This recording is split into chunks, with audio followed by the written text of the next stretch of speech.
Here we're working on a 2004 Honda CRV. When you drive a little bit and put it back in park, the drive indicator, it flashes. It could mean a few different things. Low on fluid, it could be a bad solenoid somewhere.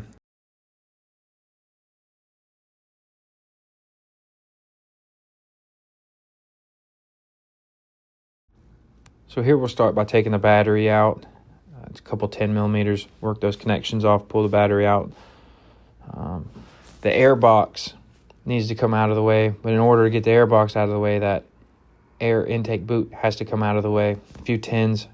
That can be a little bit of a pain, but you just wiggle it and get it out of there. There's a few tins that hold that air box in. That allows you to slip it forward and out. And with that air intake boot, you want to be careful. If it's old or brittle, it can rip. That is a common problem on these Hondas. So again, we're just kind of getting everything up out of our way so we can visually look. And as you can see there, we have a wire that is pulled out from the sensor. That's why I always find it's important to just get things out of your way so you can look and see. That's a pretty easy fix. Again, since we're here, we will change the fluid.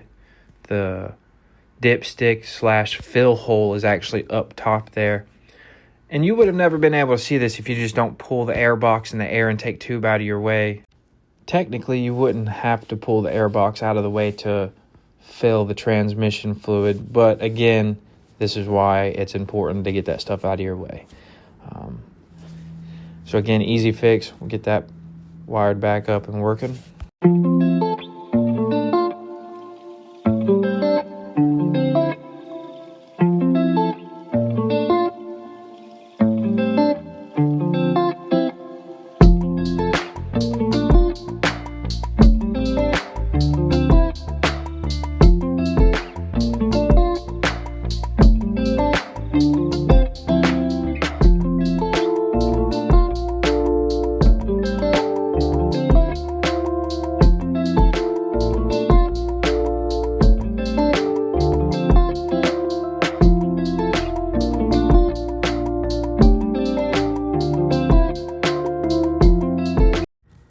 So next I'm going to crack the drain plug loose on the transmission side. I eat my words just because I didn't get that plastic out of the way. And here you can see I actually make a little bit of a mess. So I just try to catch as much of that fluid as possible, trying to get a measurement to see how much fluid comes out of the system. As you can see, it's not really the cleanest fluid. It was definitely in need of a change, but we're going to let that drain for a little bit. I'm in there in the computer looking up how much should go in the system. That way I can compare how much came out of the car. Now again, in this video, I don't show me actually replacing the axles, but I'm actually replacing the axles in this car. So I'm not putting fluid directly back in the system, just because when I pop those axles out, I don't want it to leak again. So we're going to go ahead and attack this suspension next after I spray off my mess here I've left. Next, we're going to move into the suspension side of things. Knock these bolts loose, break that brake line loose so we have some slack to pull that spindle out of the strut assembly. Just working everything loose here. As you can see, that control arm up there, I've actually already have it knocked off.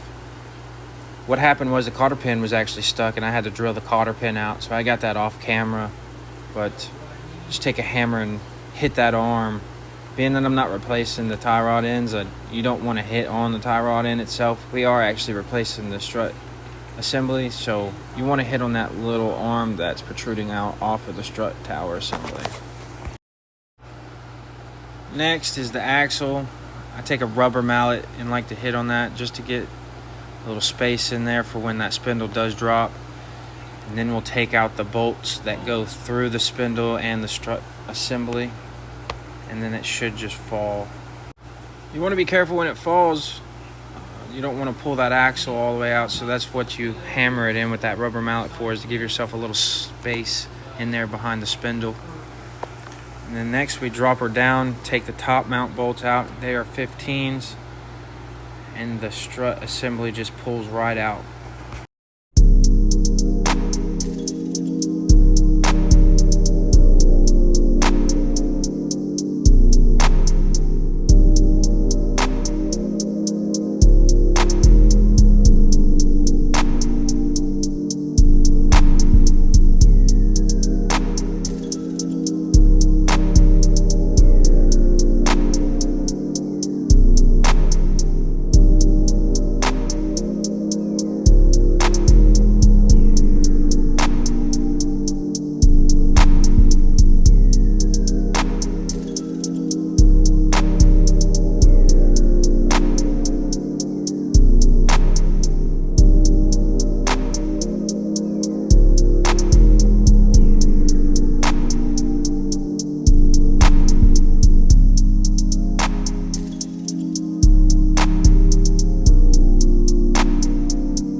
So here, after reversing the process, we get everything mocked up, lined up, and tightened up.